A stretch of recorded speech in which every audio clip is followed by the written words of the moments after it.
마태복음 5장 1절에서 4절까지 말씀을 봉독해 드립니다. 마태복음 5장 1절에서 4절까지 말씀입니다. 3절까지 말씀입니다.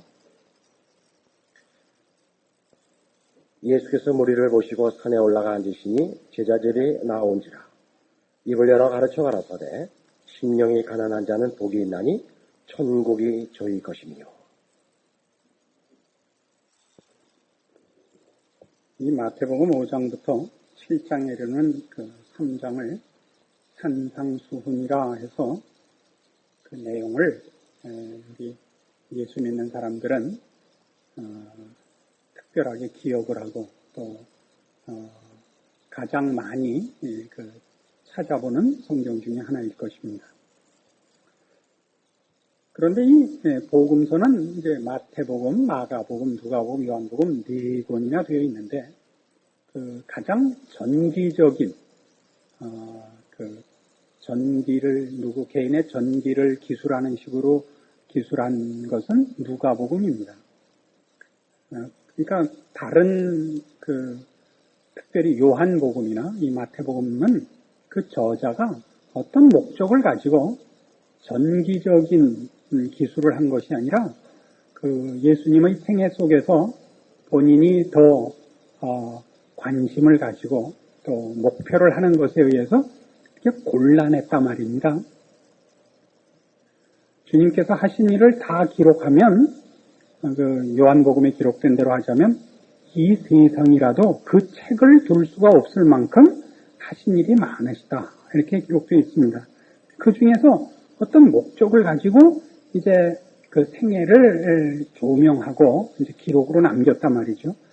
그런 시각에서 볼 때 마태는 이걸 유대인들을 그 염두에 두고 예수님의 생애 속에서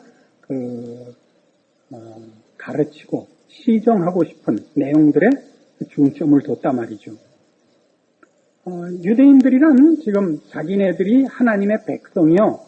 이제 기다리는 메시아가 오시면 하나님께서 자기네들의 지금 억울한 형편을 해결하시고 이제 그동안 당했던 모든 일들에 대하여 보상해 줄 것이라고 생각하고 있는 것입니다. 그래서 예수님을 메시아라고 생각지 않았고 자기네들도 예수 그리스도의 십자가가 필요한 죄인이라는 것을 이해를 못하고 있는 것입니다. 그래서 그들을 향하여 계속 하나님께서 원하시는 것이 무엇이냐? 하나님 나라의 시민의 조건이 무엇이냐? 너희들이 무엇을 틀리고 있고 예수님이 왜 메시아가 맞느냐? 이런 데 초점을 두고 있는 것입니다.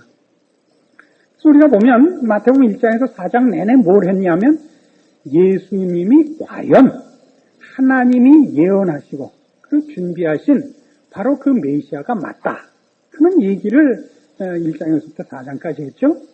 그리고 이제 4장 말미에 와서 예수님께서 드디어 공생애를 시작하십니다. 회개하라 천국이 가까웠느니라 그랬어요. 그 다음에 우리가 예상하는 것은 이제 그 메시아가 천국을 실현시키기 위하여 무슨 준비를 하셨는가? 군사적, 정치적, 사회적 무슨 준비를 하셨는가? 이렇게 기대하는 것이 순서일 텐데 5장에 바로 이 여러분 잘 아시는 산상수훈의 그 서두로 심령이 가난한 자는 복이 있다. 애통하는 자는 복이 있다. 이렇게 그 앞에 것의 그 분위기나 기대와는 어울리지 않는 내용이 붙어 있다 이겁니다.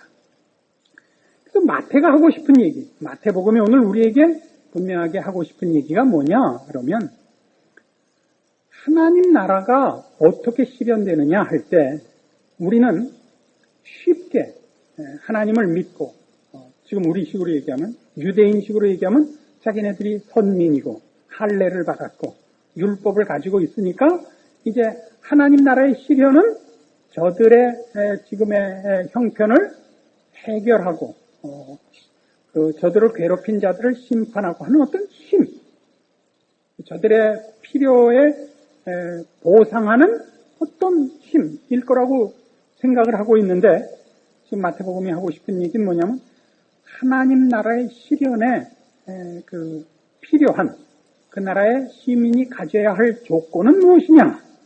그것은 소유나 능력이 아니라 상태라. 이렇게 시작을 하는 것입니다.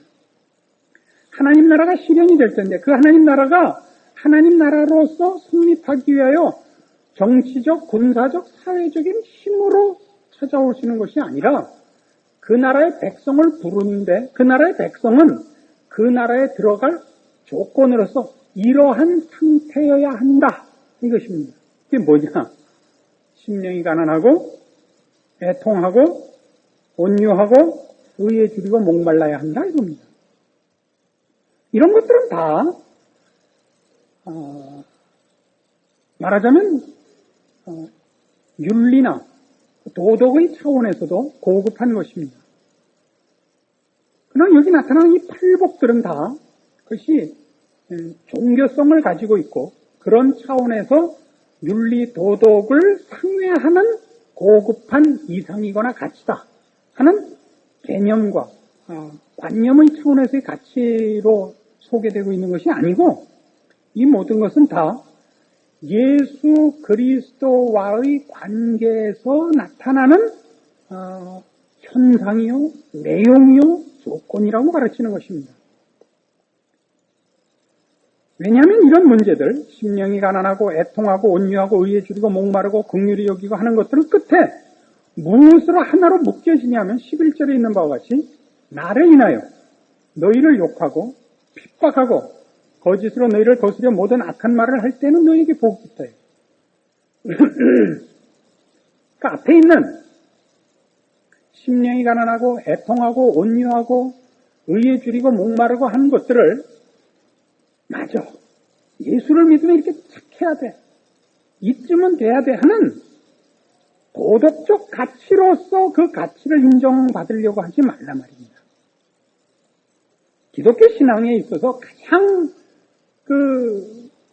오해하기 쉽고 우리 성도들이 자주 걸려 넘어지는 문턱이 뭐냐면 이런 윤리와 도덕적 차원에서의 가치들입니다. 여러분들이 가지는 모든 신앙은 말하자면 기도를 한다, 봉사를 한다, 성경을 본다, 전도를 한다, 양보한다 하는 것들은 그 자체의 도덕적 가치 때문에 신앙의 차원에서도 힘을 발휘하는 것은 아닙니다.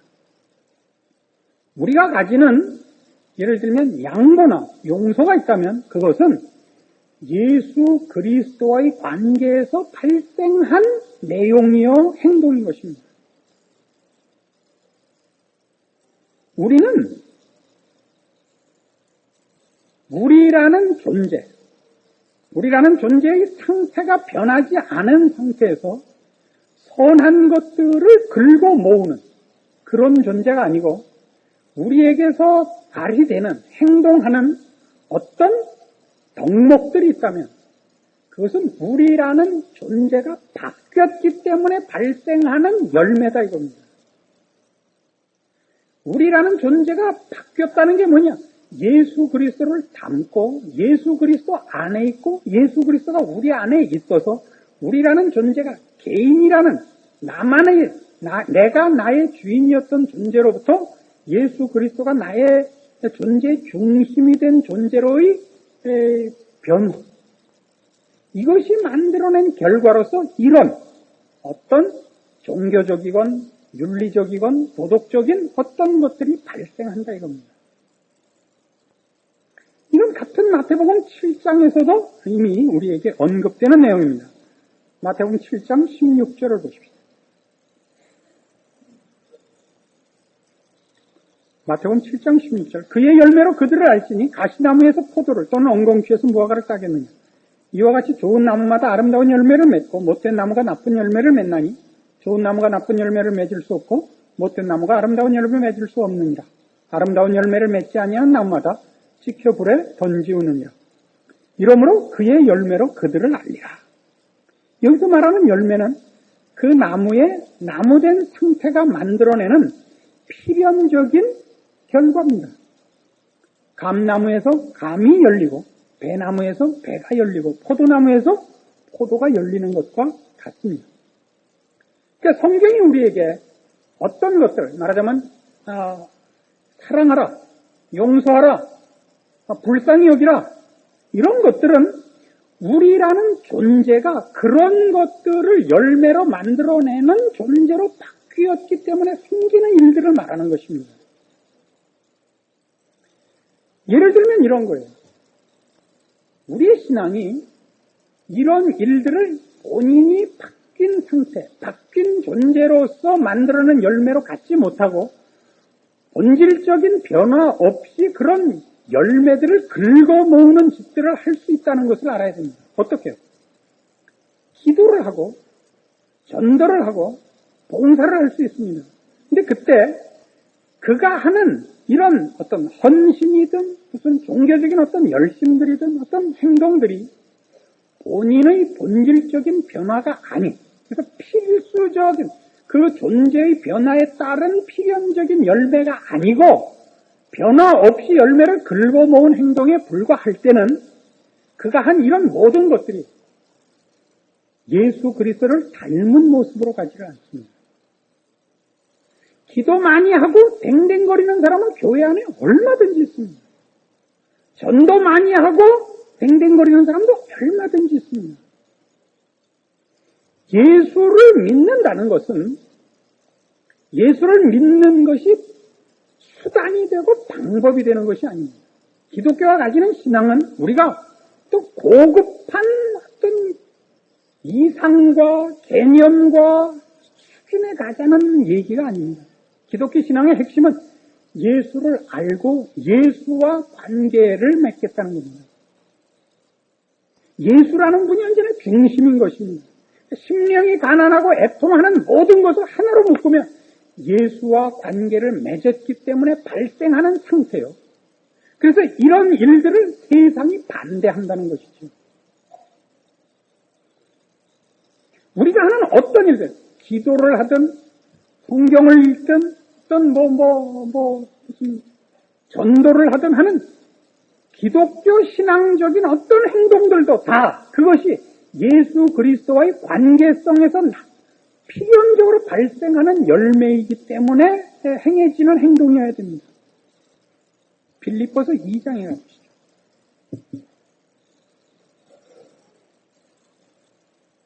빌립보서 2장 5절 이런 말씀이 있습니다. 너희 안에 이 마음을 품으라. 곧 그리스도 예수의 마음이니 그는 근본 하나님의 본체시나 하나님과 동등됨을 취할 것으로 여기지 아니하시고 오히려 자기를 비워 종의 형체를 가지고 사람들과 같이 되었고 사람의 모양으로 나타나셨으며 자기를 낮추시고 죽기까지 복종하셨으니 곧 십자가에 죽으심이라 이거예요. 이런 일들은 예수 그리스도의 이 십자가를 지신 이 비하 사건은 예수님이 얼마나 겸손하셨는가, 예수님이 얼마나 순종하셨는가 하는 관념론으로 빠지지 않아야 되는 것입니다. 예수님의 겸손, 예수님의 우리를 위한 희생, 이게 초점이 아니라 성부 하나님의 소원이 성자 예수님의 소원이 되신 것이다 이거예요. 기쁨으로 순종하셨다는 성부 하나님과 성자 하나님 사이의 그 관계의 일치, 그 밀접한 서로를 향한 소원이 이 순종을 낳고 있다는 거예요. 그 순종과 희생의 가치가 이 일의 가치가 되는 것이 아니라 이 죽음과 이 비하와 이 고통을 기꺼이 감수하는 두 인격 간의 관계성에 초점이 있는 것입니다. 그러니까 그 앞에 무슨 일 때문에 이것이 지금 예로 등장하고 있냐면 2장 1절 그러므로 그리스도 안에 무슨 권면이나 사랑의 무슨 위로나 성령의 무슨 교제나 긍휼이나 자비가 있거든. 마음을 같이하여 같은 사랑을 가지고 뜻을 합하며 한 마음을 품어 아무 일에든지 다툼이나 허용으로 하지 말고 오직 겸손한 마음으로 각각 자기보다 남을 낮게 여기고 각각 자기 일을 돌아볼 뿐더러 또한 각각 다른 사람들의 일을 돌아보아 나의 기쁨을 충만케 하라. 너희 안에 이 마음을 품으라. 그러니까 위에 무슨 얘기인데요? 좋은 일 할 때 댕댕거리지 말고 옳은 일 할 때 댕댕거리지 말라거든요. 여러분 가만 보세요. 세상에서나 교회 안에서나 예수 그리스도와 관계된 신앙의 본질적인 변화와 근거가 없으면 사람은 오르면 용서를 안 합니다. 지가 맞았을 때 양보하는 사람은 없습니다. 맞았으니까. 그래서 그때 옳고 맞았을 때는 상대방이 틀렸다는 걸 증명하고 죽이죠. 그러니까 내가 옳은 것 때문에 상대방이 틀린 걸 밝혀내야 되고, 그리고 그 틀린 것을 밝혀내서 고치자는 게 아니라 죽여야죠. 그러니까 신앙 아닌 곳에서의 옳고 그름은, 신앙 아닌 것, 신앙이 없는 곳, 기독교 신앙 없는 곳에서의 윤리와 도덕은 결국은 심판의 기준 갖게 되지 않습니다. 그러니까 기독교 안에서의 이런 덕목들은 그리스도 예수 안에 있는 성품입니다. 우리의 옳음은 틀린 것을 고쳐내기 위한 옳음입니다. 그래서 이 옳음은 용서하고 기다리고 희생하는 것으로 가는 겁니다. 내가 맞고 너 틀렸다라는 심판으로 가지 않습니다. 그러니까 언제나 그 중심에 예수 그리스도가 있는 겁니다. 우리가 아직 죄인 되었을 때 우리를 위해 이 땅에 오시고 우리를 위해 십자가를 지신 예수로 말미암는 것입니다. 그래서 예수를 믿는다는 것은 예수를 닮는 것이요, 예수 안에 있는 생명을 소유하는 것이요, 예수님의 인격과 성품에 동참하는 것입니다. 우리의 기도를 보십시오. 기도는 주문과 다릅니다. 주문은 뭐라고요? 대상이 없죠. 그 주문을 외우면 누가 듣고 누가 반응을 하는지 모릅니다. 결과를 얻는다는 것만 압니다. 이게 주문이죠. 기도는 다르죠. 기도는 뭐예요? 우리가 믿는 대상에게 나의 소원을 호소하는 겁니다. 설득만 하는 것이 아닙니다. 내가 주를 위하여 이만저만한 열심을 가졌습니다. 그러니까 주님께서 이렇게 해주셔야 됩니다. 이렇게 조건을 제시하여 결과를 받아내는 것, 이것만 있지 않습니다. 그런 것도 있을 수 있습니다. 그러나 기도에는 이게 있어요. 억지가 있죠. 내가 이런 걸 요구할 아무 조건도 없고, 조건이 없을 뿐만 아니라 맞아도 싸지만, 그러나 하나님은 인생이 아니지 않습니까? 이제 은혜롭고 긍휼을 하시고 찾아오면 외면하시지 않겠다고 하시지 않았습니까? 이런 바지 붙잡고 늘어지는 대목이 있단 말이에요. 그래서 하나님께서 우리가 그 보상을 받을 자격이 없지만 하나님의 긍휼과 자비와 신실하심과 능력으로 보상하시는 것이 있죠. 이게 뭐예요?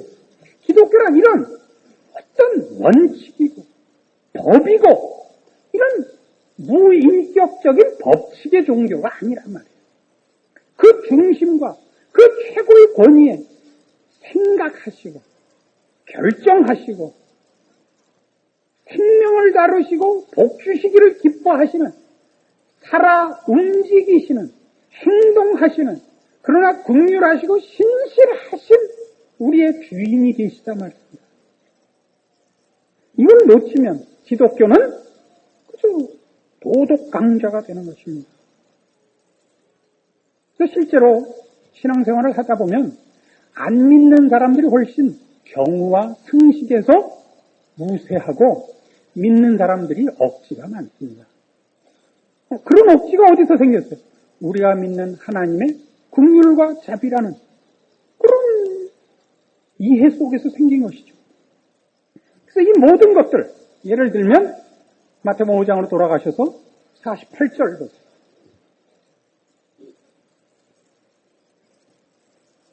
마태복음 5장 48절. 그러므로 하늘에 계신 너희 아버지의 온전하심과 같이 너희도 온전하라. 완전을 요구합니다. 세상의 윤리 도덕보다 훨씬 고급한 것을 요구합니다. 어떤 거요? 오른편 뺨을 때리면 왼편 뺨을 대라. 원수를 사랑하라. 이겁니다. 그러나 이런 것들도 다 도덕이 아니고 윤리가 아니에요. 너희 아버지를 닮아라요. 하늘에 계신 너희 아버지의 온전하심 같은 거예요. 내 아버지를 닮아라요. 이게 성경이라고. 그래서 이 심판도 나중에 보면 어떤 것을 기준으로 하느냐 하면 마태복음 7장 21절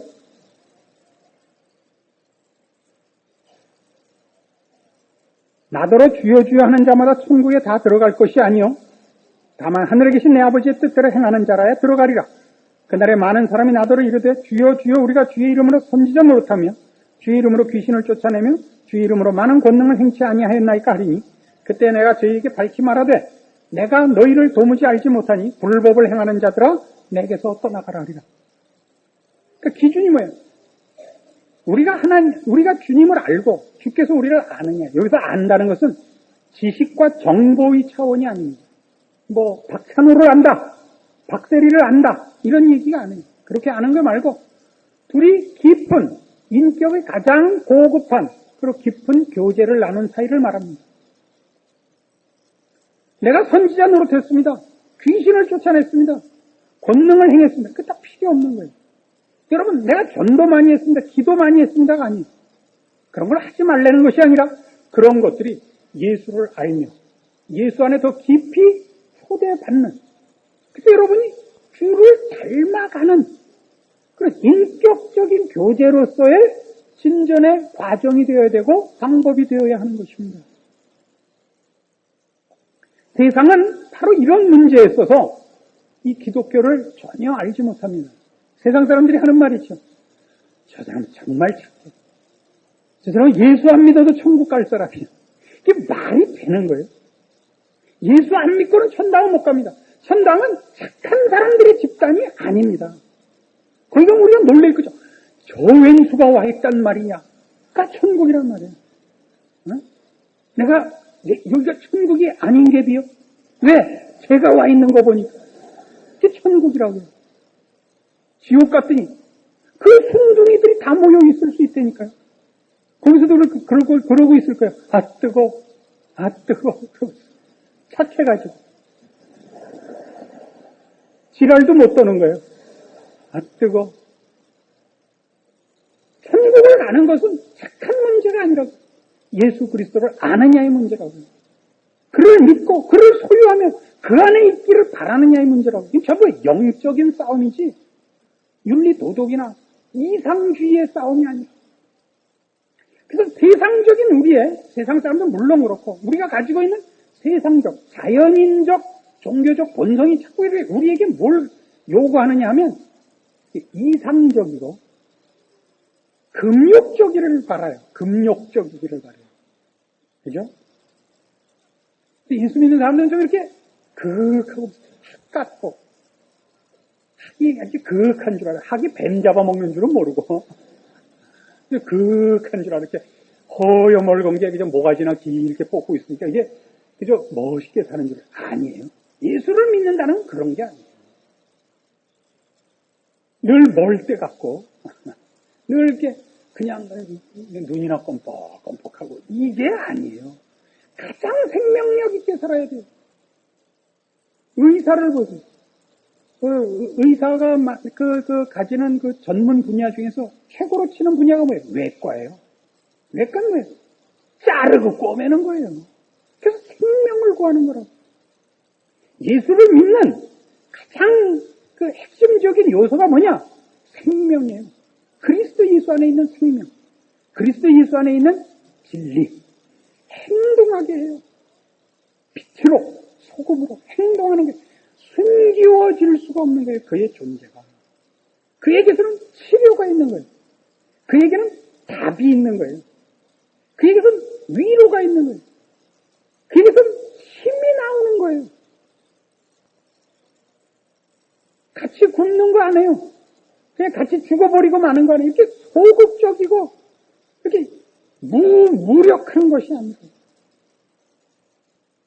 그래서 우리가 바로 이런 성경이 우리에게 요구하는 것 같아요. 예수를 믿는 자, 하나님 나라의 시민으로 부름을 받은 자의 조건이 뭐냐? 상태다. 어떤 상태냐? 그리스도와의 연합된 상태다. 그의 마음이 주를 닮는 것이요. 주가 가진 성품과 인격으로 존재하며 행동하는 것이라. 생명을 발휘하는 것이요. 그 생명을 튼튼히 하고 풍성히 하는 것이요. 그 옆에 있는 것들을 다 생명으로 압도하는 것이라. 주가 나타나는 존재요. 주님의 영향이 표현되는 수단이라. 이것이 신자된 본질이요. 책임인 것을 기억해야 할 것입니다. 그래서 여러분의 그 삶과 그 신앙을 점검하는 방법에 있어서 늘 미흡해 보이고 늘 미안하게 생각하는 가장 큰 이유가 뭐냐면 시간을 쪼개서 종교적인 행위를 하지 못했다는 것 때문이에요. 성경 많이 보지 못했습니다. 기도 많이 하지 못했습니다. 헌금 많이 하지 못했습니다. 전도 많이 하지 못했습니다. 그렇게 어떤 시간을 빼서 종교적인 형태로 가는 시간을 잡는 것이 아니라 여러분에게 주어진 삶의 현장에서 부닥치는 모든 삶의 정황 속에서 그리스도와 함께 있으려고 노력을 하시라면 주님이라면 어떻게 하실 것이다. 처음부터 정답의 자리에 이르거나 고급한 자리에 이르지 못합니다. 늘 싸움을 하셔야죠. 그 싸움을. 보통 지실 겁니다. 신자로서의 반응에 실패하실 겁니다. 그래서 애통해 하셔야죠. 애통하는 자입니다. 우리가 좀 더 자세히 팔복을 연구하면서 그 부분들을 더 살펴보겠습니다만 우리의 신앙 행위라는 것 또는 신앙의 발전이라는 것은 우리의 삶의 고단함이나 바쁜 것 때문에 방해받지 않습니다. 우리가 근본적으로 우리의 신앙을 어떻게 키우느냐, 채우느냐 하는 것들에 대해 오해했기 때문에 나타난 일들이라 얘기할 수 있습니다. 매일 여러분이 처한 삶의 그 현장에서 주님을 모시고 신자답게 사는 방법에 대해 생각하시고 노력하시고 시도하셔야 됩니다. 그러지 않으면 눈물이 없고 한숨이 없게 되고 그것이 없으면 고칠 수 없게 되고 목적지에 도달할 수 없습니다. 이런 모든 것을 접어놓고 어디 이렇게 단절된 장소에서 보호받는 장소에서 신앙적인 행위만 하고 있으면 그것으로 마음이 안심이 되는 이런 말도 안 되는 유혹과 사기에서 벗어나십시오. 기도하십시오. 하나님 아버지 은혜를 감사합니다. 우리의 신자된 것, 그리스도와 함께 있는 것 확인했습니다. 무슨 큰 일을 하고 무슨 멋있는 모습을 하여 성도된 표를 내는 것이 아니라 나의 변화된 본질이 주를 닮고 주님의 성품으로 채우는 싸움을 해야 옳습니다. 가난한 심령 위에 애통하며 온유하며 의에 줄이고 목마른 싸움들을 해야 할 것이며 그것들이 우리의 신자된 표요. 그 모든 것이 채워지기까지 우리 하나님 우리를 인도하시고 채우시고야 말 것이라는 신앙 속에서 하루하루를 순종과 충성과 승리를 향하여 나아가는 우리들 되게 하여 주시옵소서. 예수님의 이름으로 기도합니다. 아멘.